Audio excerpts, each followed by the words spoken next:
Hi, and welcome to the Commander Companion YouTube channel. My name is AJ, and I'm here to talk to you today about my Kiki-Jiki Mirror Breaker EDH deck. So, I sat down and built this deck thinking I wanted mono red, clone, and copy effects. And of course, it came down to Kiki-Jiki's just good at combos, so everything combos with him. But the deck turned out to be a lot more fun and less needing of the combos to have fun than I thought it would. So we're going to start out with the lands that I chose. We got a Emergent Zone, because I like to play at flash speed if necessary. Buried Ruin to get back our combo pieces. Reliquary Tower, because we can build up a pretty good hand. Temple of the False God.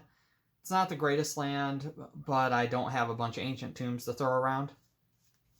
And then we have 2, 4, 6, 8, 10, 12, 14, 16, 18, 20, 22, 24, 26, 28 mountains mixed with snow-covered and regular mountains.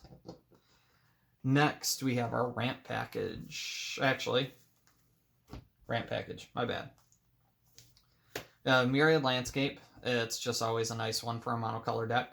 Treasonous Ogre for the turns where you just want to go off. Burnished Chart is a great ramp piece, and also you can copy it with Kiki-Jiki and sacrifice the copy. That's awesome. Soul Ring. Curse of Opulence. I've always been a big fan of this card in red. It gives someone a target on their head, and it gives you treasure constantly. Or gold, not treasure. Mana Geyser. It's a great card, and it also combos with another card that I'll be going over. Basalt Monolith. Again, great ramp card for a one-turn ramp, but it does combo. Arcane Signet. Runaway Steamkin. It's just a fun card. I did take out the combo with Grinning Ignis and Burgi. It could be better, but it does its work in the deck. Thought Vessel. Again, maximum hand size and 2-mana ramp. Hazardous Monument gives you an opportunity to dig through your deck when you're really going off. Fellow Hearthstone. Solemn Simulacrum. It's a great ramp piece, and if you have Kiki-Jiki out, you can just copy it, get the ramp, and get the draw trigger. And Dockside, because it's great, and copying it's just fantastic. Next, we're going to go over the copy effects in the deck. So I have Curse Mirror out of the new precons. It has Add Red, and also, it enters the battlefield. You may have it become a copy of any creature on the battlefield until end of turn, except it has haste. So you can grab anyone's effect, especially if you already have Kiki out, make a copy of it as well. Hate Mirage. This is a great card. There's a lot of... I don't see any decks really running it a whole lot, but it gives you the ETB of 2 of your opponent's creatures and an opportunity to just swing with them. If they have 2 Eldrazi out and you just want to try and swing at someone's life total, you get both of those copies. Mirage Mirror has saved my butt on multiple occasions.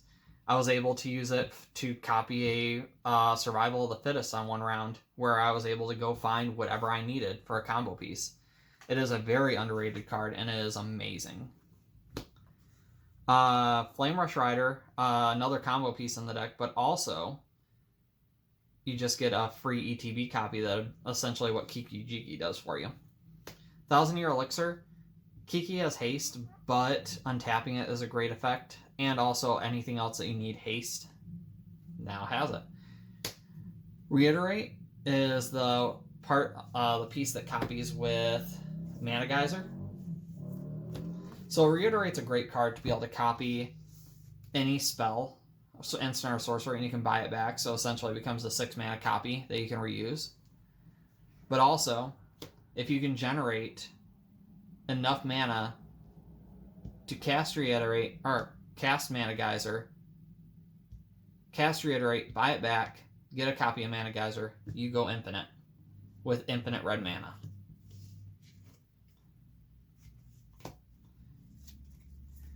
Stranic Resignator, because I enjoy copying all sorts of effects, and Enter the Battlefield effects are just fun to do too. Also, any other triggered ability like Purphoros' trigger. Just great. Rings of Bright Hearth.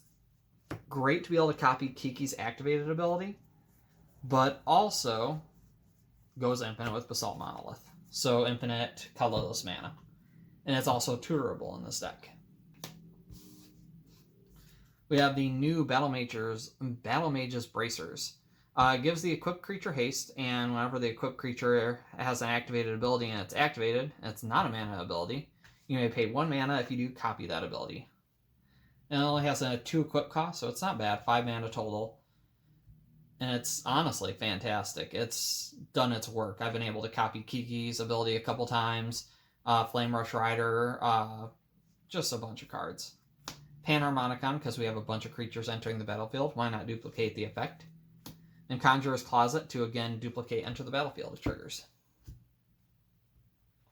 Next, we have the removal / hate pieces. So we have Magus of the Moon and Blood Moon. Same effect. One's an enchantment, one's a creature, same cost. All non-basic lands become mountains. It just shuts down any greedy-ass mana bases. Pyroblast. Great card to get rid of any blue. Siege Game Commander.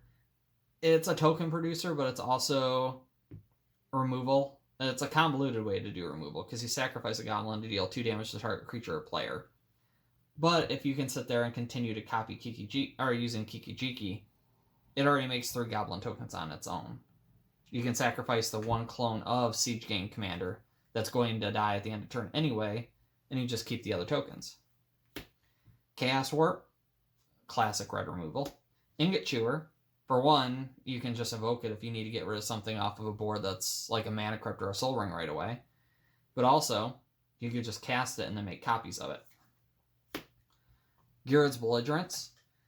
It's pseudo removal. What it's going to do is it's going to deal X damage divided as you choose among any number of target creatures. But if any of those creatures die, populate. So if you have Kiki and you clone something and then you cast Gyrod's Belligerence, you potentially can make a ridiculous amount of clones of that clone. Meteor Golem. It's great to remove something for 7 mana. It's even better to copy it and do it again. Duplicate, same thing. Inferno Titan, again, great card. I love all the Titan series.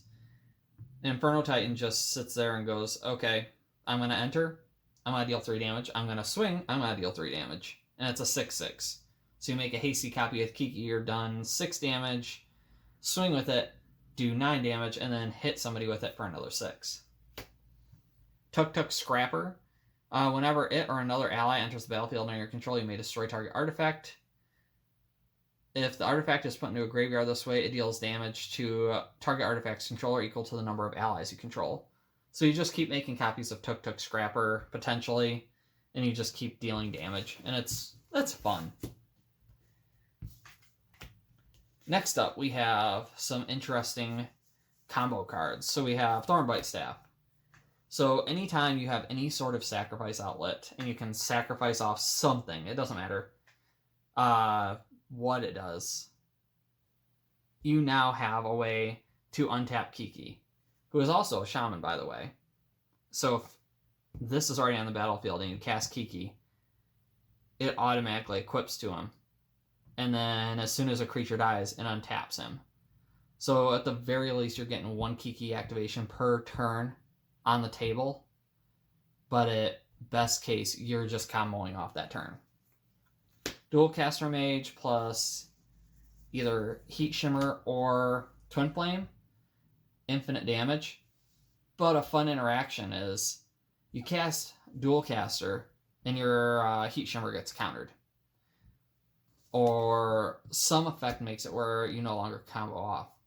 Well, next time someone casts a spell, Kiki, copy Dual Caster, you now get that spell as well. So if someone's trying to counter something, and you have Kiki out and you're going for the Dual Caster Mage combo, you just copy the counter and counter the counter. Counter Wars. Then we have 3 cards that go infinite with just Kiki-Jiki in them on the battlefield. We have Corrosive Recruiter, which is Zealous Conscripts on steroids. It or another pirate enters, gain control of target creature until end of turn, untap that creature, Until end of turn, it gains haste and becomes a pirate in addition to its other types. So now, you make the first copy with Kiki, or it enters, you untap Kiki for some, you tapped him for something. You tap him, you make a second copy, now you have 2 triggers. So now you can gain control of one opponent's thing and untap Kiki. And you just continue to do this. Zealous Conscripts, the same thing. It does have haste, which gives it a little something. But it just gains control of target permanent. So that's the big difference. You could potentially get a land if you need to, or any other permanent, a planeswalker. And then we have Port Raiser. What Port Raiser does is it gives you infinite combat steps, because you swing out, you kill somebody, or you hit somebody, you get an extra combat step with Port Raiser, untap all your creatures, you tap Kiki, make another copy of Port Raiser, and just continue the onslaught. Next, we have our card advantage / recursion package. So we have Underworld Breach, because it's just a great red card. We have Chandra, Torch of Defiance. I've fallen in love with this specific Chandra because you have card advantage on it, you got mana ramp, you have removal, and if you get to your emblem somehow, you just win the game. Whenever you cast a spell, the emblem deals 5 damage to any target. You're going to be casting a bunch of spells in this deck, and all you have to do is cast 2, 4, 6, 8 spells per player if they're still at full life. Hoarding Dragon. A tutor in the deck, essentially. You search your library for an artifact, exile, and then shuffle your library when it enters. And then when it dies, you may return the exiled card to its owner's hand. So the first one's not going to do much for you unless you find a way to sacrifice it. Second one, after you make a Kiki copy, is automatically going to die. So you get whatever you grab that turn. Plus you can swing with a 4/4 flyer that turn. Goblin Matron tutors out any of your goblins. So if you need removal piece, Tuk. If you need a sacrifice outlet, you can go grab Goblin Siege Game Commander. If you need mana, you go grab Dockside Extortionist. Faithless Looting just digs you through your deck a bit faster. Magus of the Wheel, again, digs you through your deck faster and takes people off their hands potentially. Idol of Oblivion is good card draw when you're making a bunch of tokens with Kiki. So if you have the Thornbite Staff out, you now get to... No, actually, I'm wrong. You'd only draw 1 because it does untap that. But you do get at least 1 card per turn. Mindclaw Shaman, I put this in the card advantage because you get to play off your opponent's hands and not pay the mana cost. And you get, if you cast this and have Kiki out, you get 2. Humble Defector, fun card on its own. But now, when you make a clone of it, you can tap the clone. You get the 2 card draw. And if you have no sack outlet to take advantage of it, it goes to someone else and dies. That's all there is to it. You get 2 cards and no one gets any extra advantage. Scroll Rack is a great card to refill up your hand with different cards if you don't need something. Skull Clamp, fantastic card, especially when something's going to die anyway, so get 2 cards off of it. Clone Shell is a unique card in this deck. I've never used it in any EDH deck except for this. So as Imprint, when it enters the battlefield, you look at the top 4 cards of your library and exile 1 face down and put the rest on the bottom of your library in any order. When Clone Shell is put in the graveyard from the battlefield, turn the exiled card face up. If it's a creature, put it into the battlefield right away, under your control. So if you have a combo piece you found from that, after tapping Kiki, you now have the combo piece out, and now you can go infinite. Felgar Familiar. It enters the battlefield, you gain 2 life, incremental life gain, incidental. And when it dies, you draw a card. That's the key detail with it. Combustible Gear Hulk is very fun in here. It has first strike 6/6, and when it enters, target opponent may have you draw 3 cards. If they don't, you mill 3, and then you deal damage to them, equal to the converted mana cost total of it. We have a decent chunk of at least mid to high converted mana costs. You're going to hit someone pretty hard. And then Wheel of Misfortune is a great fun card. Either you're going to have a bunch of people pay a bunch of life and go through a new set of hand, or you're going to pay some life and go through a new set of hand if you really need it. Either way, someone is coming out on top, and it's most likely you. So we have 2 impact effects. Essentially, we have Purphoros, which is the better of the 2 because it also pumps your board. And it's an indestructible enchantment. Then we have Impact Tremors. Both are useful for when we get any of our infinite outlets going and we have no way to attack, we still kill. We have our sacrifice, pseudo-sacrifice outlets. Fireflux doesn't sacrifice, but it does give you an opportunity to utilize that token that you create and polymorph it. Ashnod's Altar and Altar of Dementia are great. Altar of Dementia gives you a potential win con to mill out an opponent's deck if necessary. And Ashnod's Altar gives you 2 extra mana off of each your clone or your clones you make with Kiki, and if you have Thornbite Staff out, now you can do a bunch of crazy shit with it. Then we have a small protection package. We don't do a whole lot with protection. I found that to protect Kiki, someone's got to find a way around it one way or the other. It's nearly impossible to keep him on the board for more than a turn, and that's assuming someone hasn't held back removal or is newer to the game. Swiftfoot Boots and Lightning Greaves, probably the two of the best protections ever printed. You have Hexproof and 1 equip cost, or Shroud and 0 equip cost. Doesn't matter on whether you get one or the other out. Both are going to stop him from being targeted, unless a board wipe happens.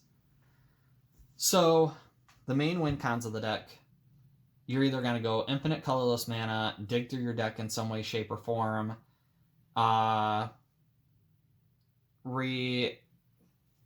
any number of different effects in the deck, recasting things from the graveyard using your Underworld Breach, or you're going to generate infinite red mana and cast every single card in your deck over time. You have your actual combo outlets. So if you draw, your opening hand contains any of those 3, or any combination of Dual Caster and then either Heat Shimmer or Twin Flame, you're pretty set, especially if people are not prepared for it and they're not prepping for a combo on turn. Dual Caster can be as early as turn 3. It gets a little scary, and when someone sees it go off once, they will hold back removal. You can also take people off their hands with Mindclaw Shaman if they run a lot of counter magic. You can't cast the counters from their hand, but you get to see what they have, which gives you information, and information is extremely important, Commander, and Magic in general.